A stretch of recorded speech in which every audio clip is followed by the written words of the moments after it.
I'll quickly sort of set this up. We're talking about a bunch of different things, but really this world of, of mobile, of ad tracking, and how this can connect to the point of purchase. As these guys take their seats here and get set up, we've got some pretty interesting panelists with one swap out here. So we've got, and I'll let them introduce themselves, but you can see the names here essentially. Monica Ho, David Shim, Amit Ranadev, and then Jeremy has now been replaced with Michael Chivak. And then also, I am going to stay on. I'm going to do my best to do a good job of moderating this in a very impartial manner. So with that, I will start my clock here, so I try and keep us on time. What I'd love to do is I'd like to take you guys to take maybe a short period of time just to introduce yourselves and maybe just talk a little bit about what your company does as it's relevant to the audience here. Monica, do you want to kick us off? Sure. Hello, everyone. I'm Monica Ho, and I'm VP of Marketing for a location-based ad platform called XAD. And what XAD does is we really try to connect the digital consumer to the physical world through the power of location and combining that location with smart data that we use for targeting.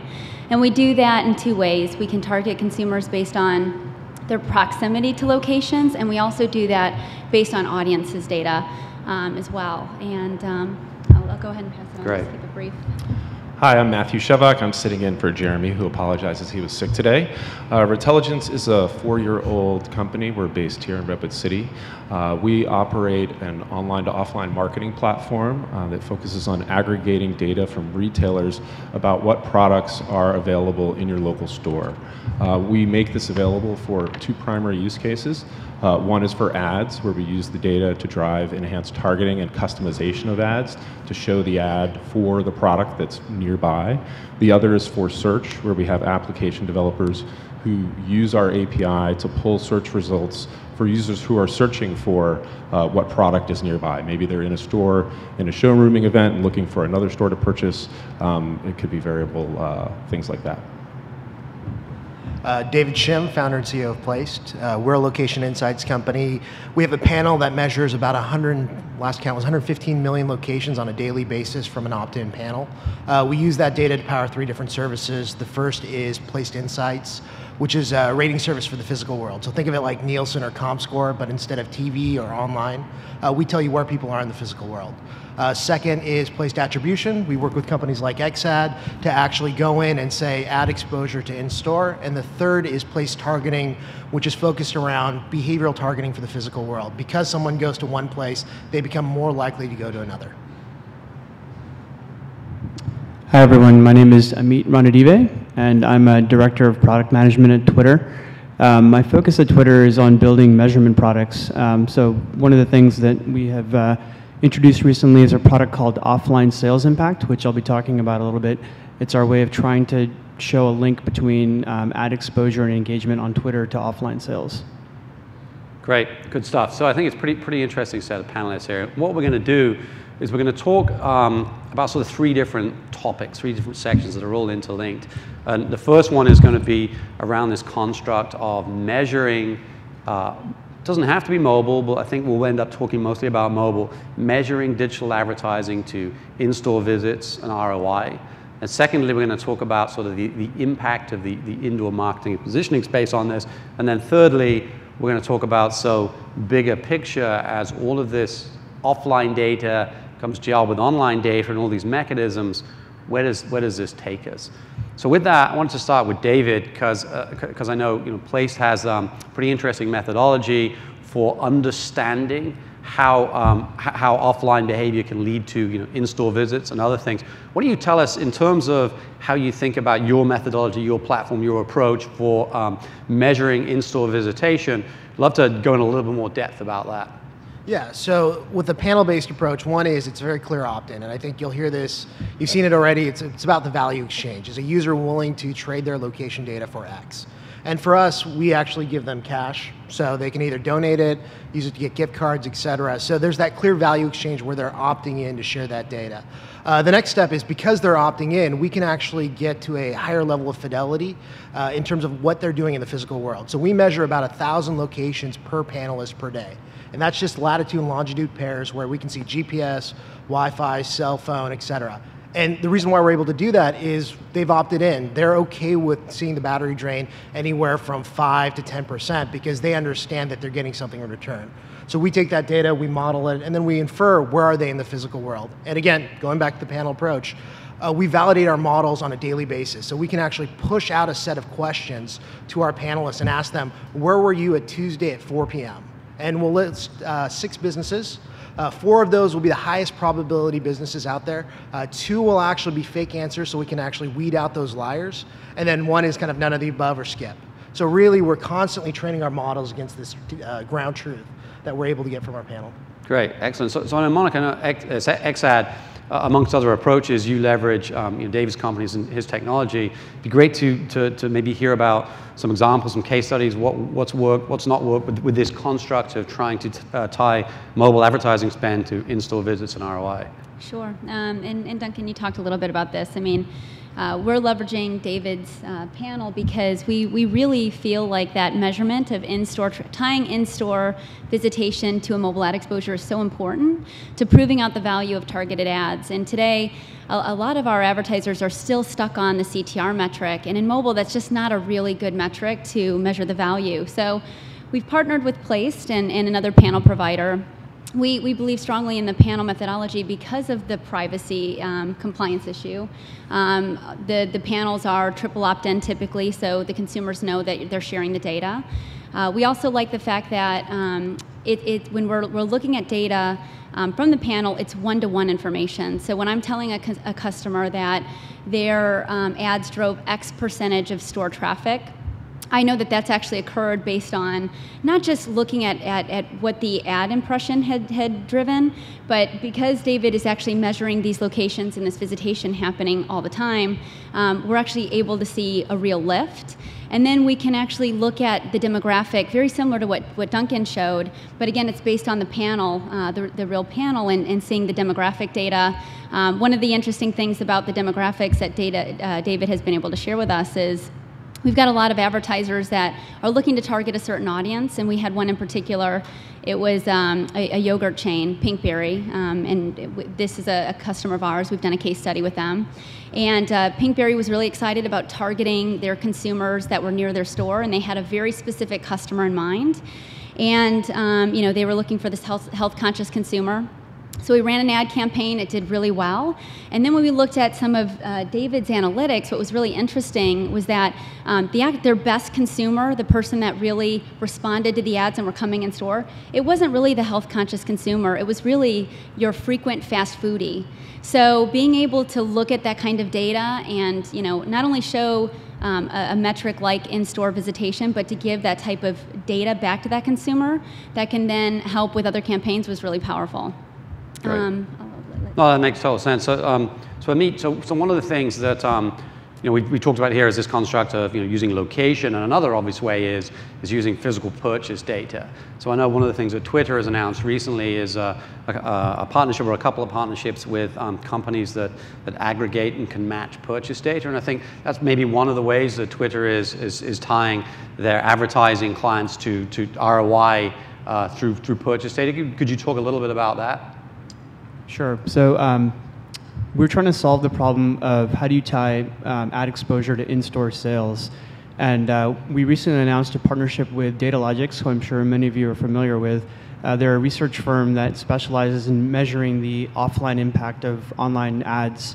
One of the things that was really important to us as we put together this partnership was to understand how do we link 2 things to offline sales. The first is engagement, and the second is the concept of followers.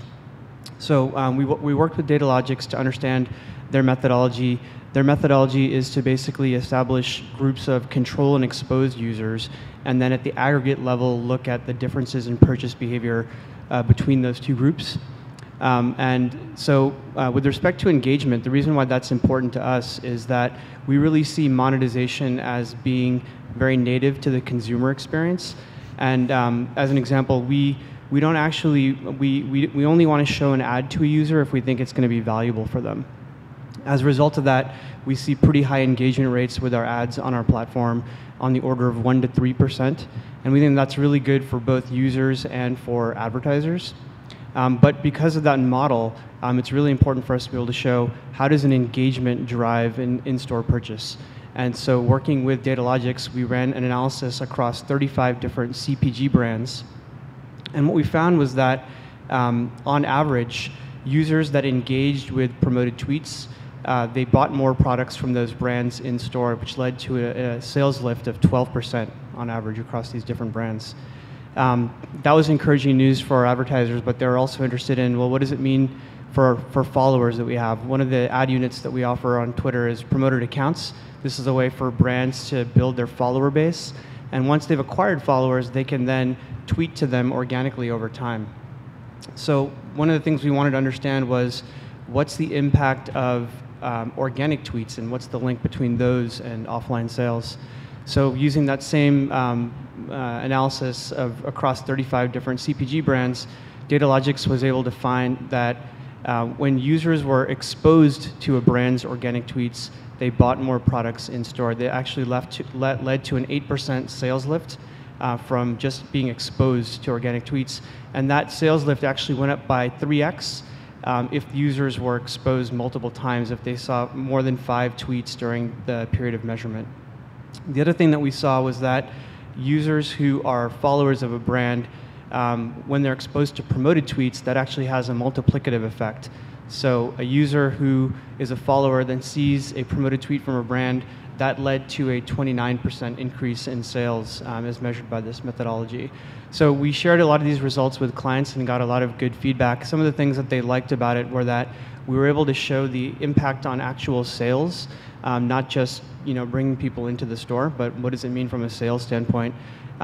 They also liked the fact that we could get pretty granular down to the brand and product level, not just at the retailer level.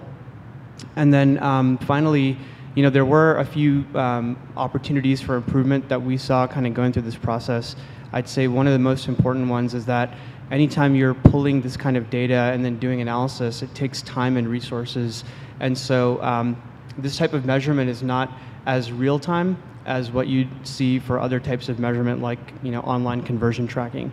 But overall, our clients have been pretty happy with the initial results that we've shared with them.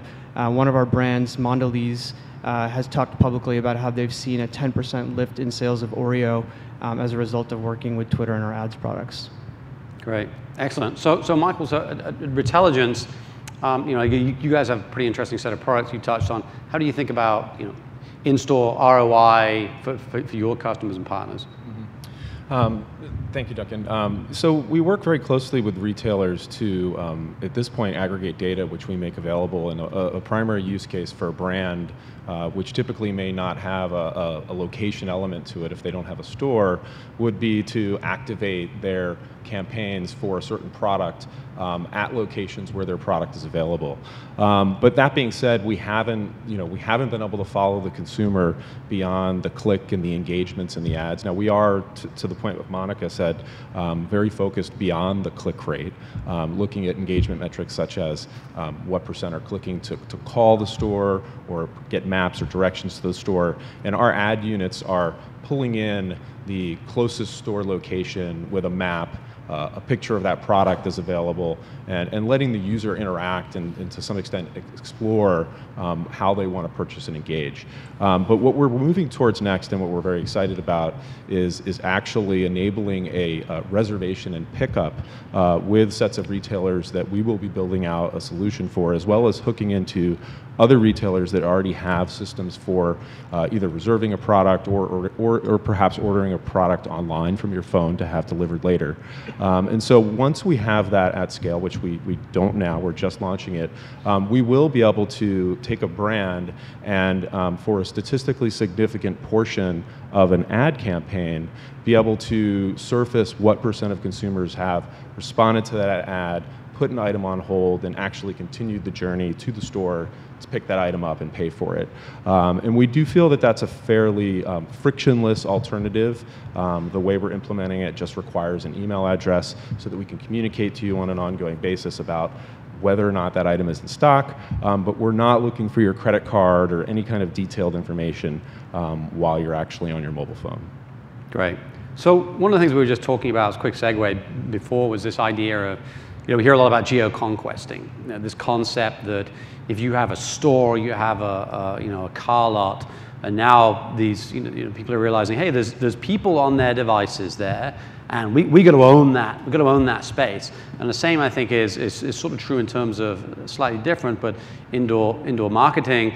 You think about this consumer journey, there's a very small amount of people at the end of that consumer journey with their phones open, receptive to ads, but we've certainly seen in the last, 6 to 9 months, there's been a tremendous uptick in, hey, I've just got to own that last piece, right? Forget everything else, I'll own that last piece.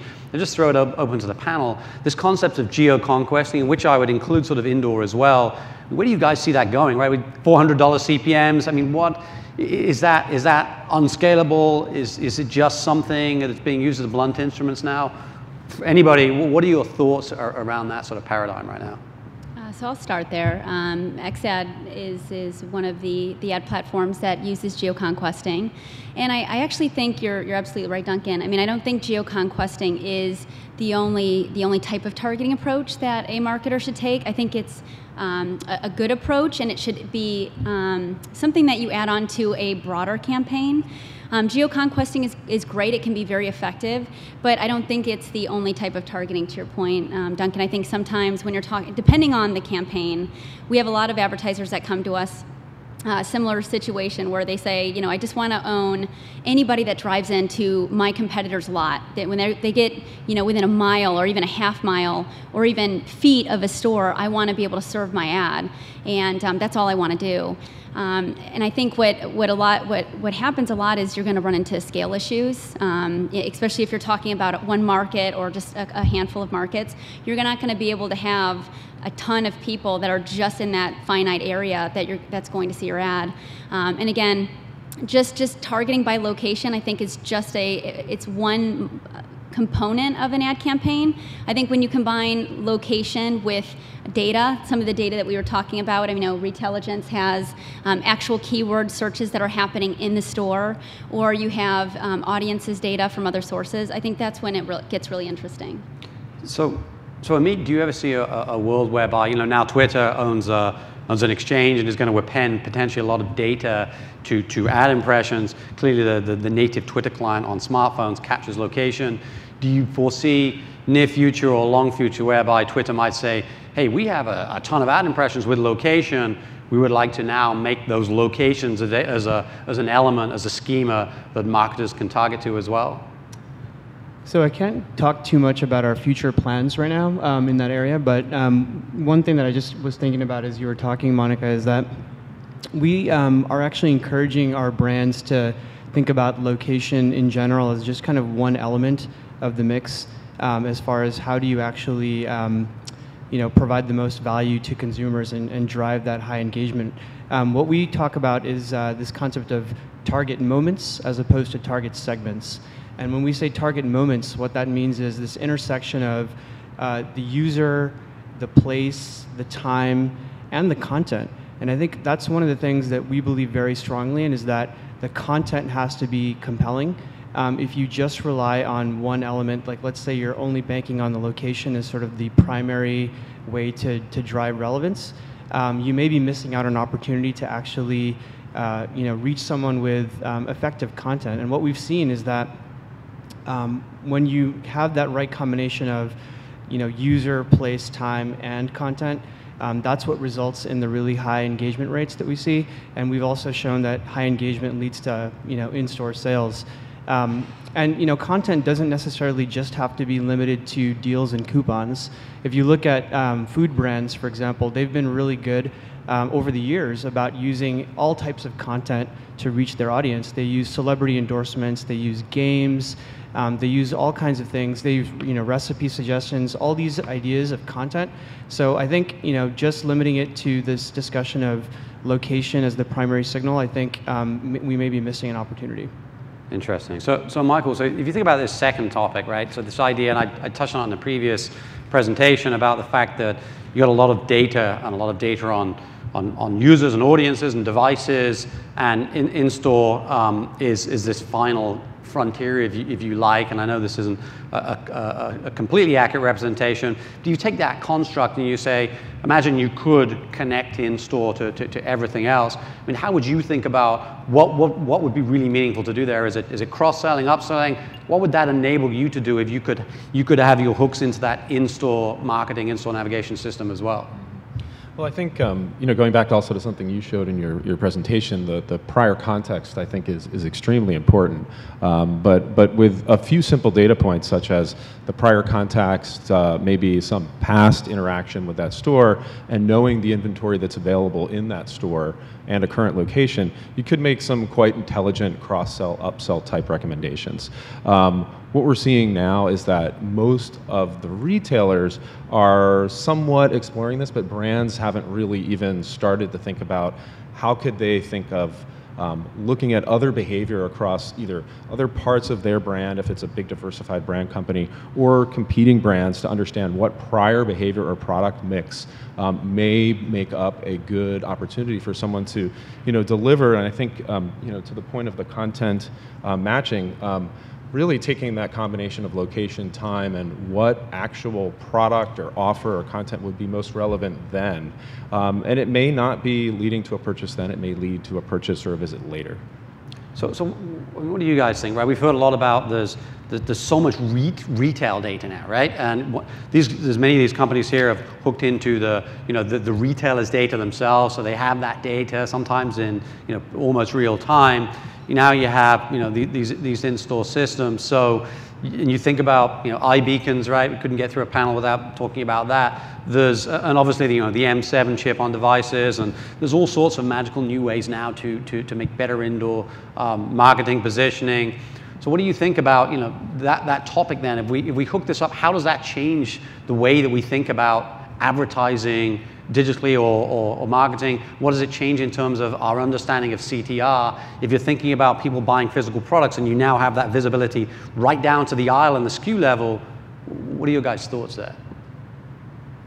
I think it comes back to the value exchange, because for a consumer, they're going to have some app, some function they're performing in their phone, whether it's the 411 aisle app that they've chosen to get alerts from, or a brand that they really love where they want the app from that brand and they want coupons from that brand. But the actual technology question, I think, is just ahead of the consumer adoption and acceptance, which I think, as we've seen, can be a little tense with retailers rolling it out and the messaging that they use. And brands obviously are, to some extent, at the mercy of the retailers from this perspective. And that's why where we're positioned is to actually enable a brand to activate their campaign on a location basis without necessarily having a store. But they do need to, and I think all retailers and brands, and I know Monica and I have worked together on the privacy front before, really need to consider what's that thing you're going to offer. I think David gives a very direct, I'm going to track you, you're going to get a gift card. So how do you translate that at scale in a non-panel based environment? Yeah. And I would say from the in-app perspective, I think that's the way it's going to have to go, at least for the next year or two. Because when you think about mobile inventory today, a lot of it goes to the ad exchanges. And those ad exchanges, not every single impression has a latitude and longitude tied with it. Actually, I think there's studies out there that's anywhere from like 10 to 30% in terms of a lat longe tied to an ad impression. So now if you're going indoor and you're saying, hey, I want to conquest this aisle, you need very granular data that's actually getting passed through the ad exchanges, and that's not available today. So that's where, in-app, being able to measure that, look at all these sensor values, the iBeacon, to actually call out, oh, they're at the toothpaste aisle or they're at the milk aisle. So if you take this construct, right, that we'd kind of be touching on here of all this offline data, retailer data, consumer data, getting matched together, I mean, I hate to use the classic sort of analogy, but the whole Minority Report future, like, you could technically do that right now, right? You see a device in a location, you see a unique identifier. It could be from a beacon with a Bluetooth ID, MAC address. It could be a IDFA through a mobile advertising ecosystem. You have a tremendous amount of information. You know what car that consumer owns. You know his credit history. A lot of this information has been around for 50 years, but now you can bridge that down to the device. And guess what? These screens now are we just ran a campaign where we're buying mobile inventory and screen inventory together. You can get down to 15 minutes increment. It's not real time yet, but that world of being able to almost do one-to-one marketing in store, out of store, understand the consumer journey. I mean, we're not far away, really. We're pretty close. So let's imagine we're close to this. What do you guys see as the opportunity and challenges here? And we've touched on it. Mark, you talked about privacy, right? And we touched a bit on the value exchange, but how do you see it from because one of the big things is the hesitancy of retailers to do this. Mm-hmm. There's been a lot of press around this, right? Nobody wants to be first. How do you see this from a privacy being a gate or not? Sure. Well, I didn't bring this up in my background, but I also sit on the MMA. I helped found and I chair the location committee for the MMA and work very closely with the privacy committee of the MMA. And we're working with the DAA, who just recently rolled out some new compliance around using geoprecise location and the best practices, I guess, in using geoprecise location. And I'm not going to harbor, I guess, too much on this topic because we've got another session. But I do think to make that a reality, I do think we've got a ways to go. I think a lot of retailers and marketers are very concerned about the privacy issue. There's not a lot of understanding as to, what is inbounds versus out of bounds in terms of location. You had the Nordstrom situation that happened, which has really put a lot of people kind of on the defense on using location and tying that information together. I think in some ways it is possible today. I don't think a lot of that data exists in a way that allows you to easily tie it together, and there's reasons for that. Again, privacy compliance. The way that I've seen it done and the way that others like XAD and others are using it are, looking at lookalike models. So this person does something online and they look like this consumer that's doing this other thing in mobile, and kind of using that type of lookalike modeling or fingerprinting to bridge those channels together, and then be able to sell understand a more complete picture of that consumer and use that for targeting and messaging. But I do think privacy is a big issue. So the industry needs to do a lot more in educating not only the consumer about the fact that there are rules in place to help protect their privacy, but then also to the marketers and the app developers, making sure that they know that there are some good best practices that are out there that they can be using and leveraging a lot of this data today. Great. And by the way, trying to be real time and fully digitally connected, I saw somebody just tweeted and said that. Duncan McCall says, how do we avoid Minority Report because we're close? I wasn't saying we're going to avoid it, right? We're pretty much there. So if you think about that, you've got all this data, you've got all these pieces coming together. So David, I mean, how do you think about standards here, right? There's a million different companies, different approaches, all these different data sets. There's vendors, there's advertisers, technologies. How do you think about standards here, a way to communicate in a unified fashion? Yeah, this reminds me a lot of early days of Avenue A, Quantive, where we were one of the first agencies that really utilized third-party ad serving to actually go in and say, hey, we're going to serve the banner ad, we're going to measure the click, and we're actually going to measure if they purchased. We're going to set things up like conversion windows. But back then, when we first came out, what we found was there were dozens of ad servers out there, and different agencies were using different ad servers like DoubleClick, 24/7, Atlas. And what happened was there wasn't a common join point to say, hey, this is the common currency that I use. And so you'd have to spend a lot of time educating each different client in terms of why you should make a switch to this, why you shouldn't use to. And I think what's going to happen in about the next year or two is you'll start to see a little bit of a definition of what the currency is going to be. How do I actually count an in-store visit? What is the right conversion window? How do I actually look at it from an optimization standpoint? I think right now we're talking about measuring people going in store. The next step is going to be how do I optimize against that? And I think that's very close to happening. And that's what's going to drive more people in saying, hey, I should actually measure that. I should have a common currency because I can now talk to 12 different publishers. I can talk to 7 technology partners, and I can talk the same language. Interesting. So Amit or Michael, so as you think about this, one of the interesting dynamics here, I think, is the push and pull between retailers and brands, right? So retailers, they have a tremendous amount of information because they have all these transactions that they get to see in high fidelity. Now we're talking about this idea, I can see all these consumers in retailers. A lot of the companies here are talking about intelligence for understanding retailers. And now you've got the brands who are, they're pushing stuff out on Twitter, right? And they're doing ads, but they didn't necessarily have these connections, these one-to-one connections and all this data So it seems to me like there's a bit of a split or a dichotomy here in terms of the battle for data and the consumer relationships directly with the retailers and the brands. I mean, how do you guys see that dynamic playing out with all this new stuff? Is it going to be an arms race? Are these guys going to collaborate? How does that play out? I think from our perspective, we think that there's enough room for everyone. We think that the retailers will have their relationships, and on our platform we have the concept of followers, and that's how brands get their direct relationships with their consumers and users. So I don't really see it necessarily as a zero-sum game. I think that there's enough for everyone to have some connection with their customers. Yeah, I would agree. I think the opportunity today is greater than it ever has been for both of them. We talked a lot today and heard a lot today about these retailer technologies, in-store tracking, things that require no infrastructure. You can turn it on and know where everybody is in your store. But brands are also, for the first time ever, getting some insight into what is going on in a store, whereas they historically have been pretty much locked out, at least in a digital sense. So, now they do have an ability to run an ad campaign and get some feedback directly through people like us. They also can go and distribute apps and actually understand from a first-person, loyal customer basis, what are these customers doing, model those customers, use that information to find other like customers and do some fairly intelligent marketing. So I do think at some point you might see these two sectors come to heads and battle over, well, who really owns the data? But for now, that data is going to exist in a few places, and my guess is everyone will be happy to make use of it. Right, that's all happy answers, right? So far. Building on that topic, so what do we think about Google?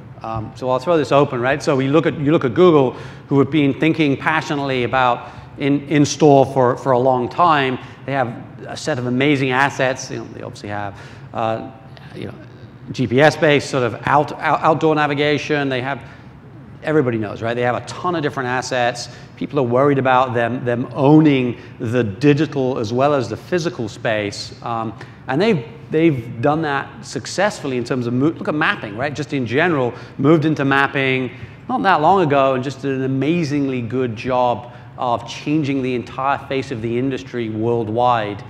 Do you guys see Google as how do they, clearly they're a friend and a foe and everything in between, but how do you think about their sort of holistic approach to everything we've been talking about? That's a simple question.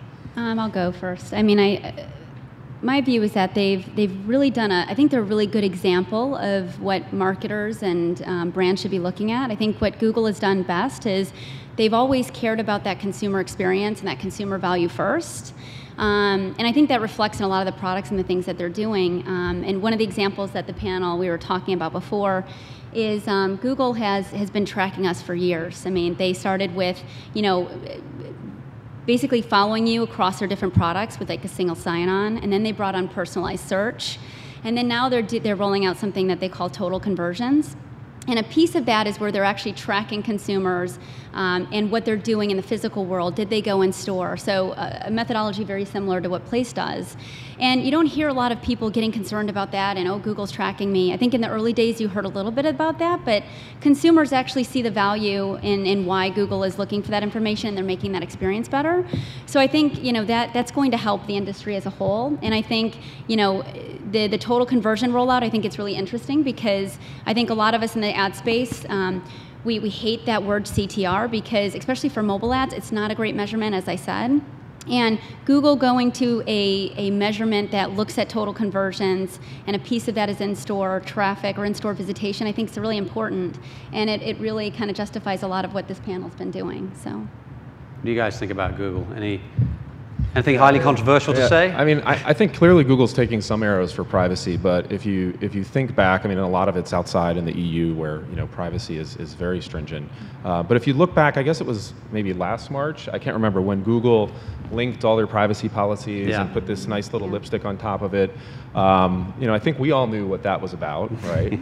But that didn't actually get beyond an initial article and, hey, look what's going on, any pushback at all. Yep. And I think you have to remember that Google was a company who waited quite a long time to even put the privacy link on their homepage. So if you go back to then and you think about how they've embraced it, it does come back to first, I think, once again, building that value proposition, the relevancy across each interaction and each service that you're using with Google, but they've now been able to tie that together in an effective way. I don't know how many consumers think about it that way and realize that they are giving Google access to their location, their searches, their ad views, any other number of products you use, books, apps you use. I mean, so I think we're all aware, but increasingly I still think there's room for other players to provide even more transparency into how this data is being matched and used. And what Michael's referring to is this, I'm sure I'll not do a perfect job of interpreting it all, but so when Google basically links to their privacy policies to say, hey, YouTube, Gmail, search, location, Android, we can now have a holistic view of you, and we can use that information to cross-promote. Now, I don't believe they've actually turned that on in a major way, but you can obviously imagine now to understand, if you're in Home Depot and you're using Google's in-store navigation, which didn't work very well for a while, then suddenly worked incredibly well, and it's worked very well in airports, and I use it in airports to find things, and one might assume that they can take that information and go, oh, this guy navigated to the ladder stand or whatever it may be in a Home Depot, and they can see you've been watching reviews of ladders on YouTube, and you're in the market for a ladder, right? So let's show you an ad for a ladder, etc. I think that becomes very interesting. So what about Apple? What about Facebook, right? Apple, I don't know if anybody's talked about this today. Apple bought, was it Wi-Fi Slam, which is sort of an early Wi-Fi location positioning company for indoor. Do you guys see Apple coming out with some epic killer, iOS 8, whatever it may be? What's going to happen there? When are we going to see something groundbreaking come out from Apple that might affect everybody in this room? I'm an Apple bear. You're an Apple hater? Bear. I just think that if you contrast the data that Google has across all the touch points, Apple's not even in the same league of adding that type of context or intelligence to just even their Maps product, right? They're just trying to make sure you get to the right location. But they could make it into their OS, though, right? I mean, so they could, yeah. They own that consumer experience. It's not an app. It could be baked into the OS like totally Passbook. Agree. Yeah, they have the potential, but Google seems like they're pretty far ahead right now. What do you guys think, Dave? You see Facebook or Apple launching something from an indoor positioning marketing standpoint that might be innovative? I haven't heard a lot of rumblings other than that one acquisition. I mean, it wouldn't surprise me if they did, but at the same time, I think it's good for the market. Like, it educates, so smaller companies like ourselves don't necessarily need to go out and evangelize this product. Where they're already in market, they've got the ecosystem in place, they've got the sales team, they can go out and start to talk about this product, talk about the benefits, and then they look at the overall ecosystem. Like, a good example is Google Analytics. Before Google Analytics came along, everyone was using kind of these enterprise solutions like Omniture, Web Trends, and the little guy wasn't using Google Analytics. A lot of companies that didn't have budgets for analytics didn't invest. And then all of a sudden they came out and said, hey, it's free, anyone who wants it, put a tag up on your site. All of a sudden what you found was that it didn't crush the ecosystem. It actually educated people to say, oh, this is a good entry-level product, and now I'm going to go to Omniture and spend 6 figures because I want to dive in deeper than what Google can do. So wrapping up here, so we got some time for some questions. I hate to close with the usual cliched question, but we've touched on it. And in this world whereby so many things are measurable, and thinking about a lot of media spend is about selling things and measuring the ability to sell. Clearly, there's a branding part of that. But we've talked about, Monica, you've touched on this construct of, well, what happens to CTR? What happens to traditional metrics? If everything Twitter does for advertisers can be measured, maybe you can measure brand as well, but you can measure these people bought this product, right, et cetera, et cetera. How does that change the face of things for everybody? So if you want to maybe give us your final thoughts wrapped in some way to answer that question, that'd be fantastic. Amit, you want to kick us off? Sure, I can talk about how we think about more traditional metrics like click rates and kind of where things are going. We're already hearing from our clients that they'd like to understand how engagements and follows on Twitter translate into the KPIs that matter to them. And for them, it comes down to things like brand perceptions as measured by surveys or in-store sales, frankly. And so that's why we went the direction that we did with the partnership with Retailigence. So I think, I wouldn't say that things like clicks and engagements are necessarily vestiges of the past. I think what we need to do as an industry is be able to show how those interactions are linked to the KPIs that our clients care about. And so when we are able to do that credibly, then in some cases we may be able to use those intermediate signs of intent as a proxy for value. And that's kind of, I think, the direction that we'd like to go overall, is that engagements matter, follows matter, because they translate into these benefits to your business. As far as kind of like wrapping things up, I think there's been a lot of really good discussion across the board in this panel, as well as in some of the other discussions and panels. The one thing that I would encourage everyone in this room to keep thinking about is that while there's going to be a lot more data that's going to be available to marketers in the future, I do think that we should be very conscious of the consumer experience. That's something that we think is really, really important from Twitter's standpoint, that everything that we're doing, we believe, should be done in a way that's native to the consumer experience, and that ads should not be an interruption. And so the more that we can kind of make that a natural part of the user's experience, whether we're trying to solve a problem for them in store or helping them with something else, I think that's going to be better for consumers and better for the advertisers at the end of the day. Great. David? Yeah, I would say, with kind of to your point around the proxy, clicks are proxies for engagement, they're proxies for did they go in a store, et cetera. And the reason why is there was nothing better. But now, there's companies like PlaceIQ, Placed, XAd, Retailigence, even Twitter with the connection with Retailigence, that's actually going in and saying, we can do more than that. We can actually show you if someone engaged with the ad, if someone saw the ad, this is what they did in the physical world. And I think what you're going to see there is, once those metrics are available, people are going to start to dive in, they're going to say, okay, this is interesting, put it into a QBR, quarterly business review. But then it's going to start to go in and say, hey, let's look at this on a weekly basis. Oh, this is really interesting. This one tactic, XAd and us did this study, what was it, about a week or two ago, where we found conversion rates from a geofence around a business of 5 miles was 11% for one of these clients. If they did conquesting, it was 9%. And if you did pure demographic targeting, it was 7% to in-store. So all of a sudden, now they're taking this data set and saying, okay, where am I going to invest my dollars? Where am I going to see the actual performance occur? And you already see this for display and search. And I think you're going to see that with location, indoor and outdoor. Great. Michael? I think it's similar comment. The historical click and impression to click and notion of metrics have all been derivatives to try and get at what we're looking for. And I think if you look forward to that minority port future we're on the cusp of here, having the really detailed data about where I am in the store, did I purchase or not? I mean, I think I heard someone before saying we know the areas where someone has dwelled but not purchased. And that's very similar to the notion of what I call a view-based redemption of an ad. And it took a very long time in Web 1.0, Ads 1.0 to get people to move beyond the click and realize that click rate wasn't everything there as well, and that someone can view an ad, not click on the ad, be influenced by that brand, change the perception of that brand, certainly if there's multiple exposures, and even influence a purchase when they arrive at the store. And I think one thing we were talking about just prior was this notion of impulse buying and understanding, how can you really get to the user at the right time and the right place with the right context, which has always been the sort of tagline for the ad industry. And I think it does come back to what you guys are saying at Twitter about the right content and relevancy at that point. Otherwise, the user won't truly be engaged, and your chance that you will influence them either from a future purchase or for a current purchase will be lower. Great. Monica, you want to? Yeah, just quickly wrap up, and I think you guys all said it better, and I don't know what more I can add to it, but I do think, the whole promise of digital and even mobile was the fact that you could now really track what was happening, and because of privacy issues and other things, that a lot of that's not really getting out there yet. But I do think in the future, by coupling data with location, we're going to get to see a better picture of these consumers. And I think where measurement's going is, I think instead of the industry basically only going to a very top line metric like a CTR click, I think a lot of marketers are going to be able to customize what metrics important to them.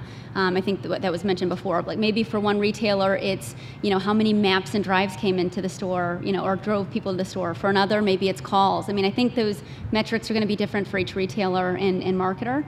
And I think the future just allows a lot of these marketers and brands to measure all those different things. It's a fascinating time here as you think about all these things that are going on and how indoor marketing and positioning is just this final piece of the puzzle. So I want to thank our panelists here. Thanks very much, guys.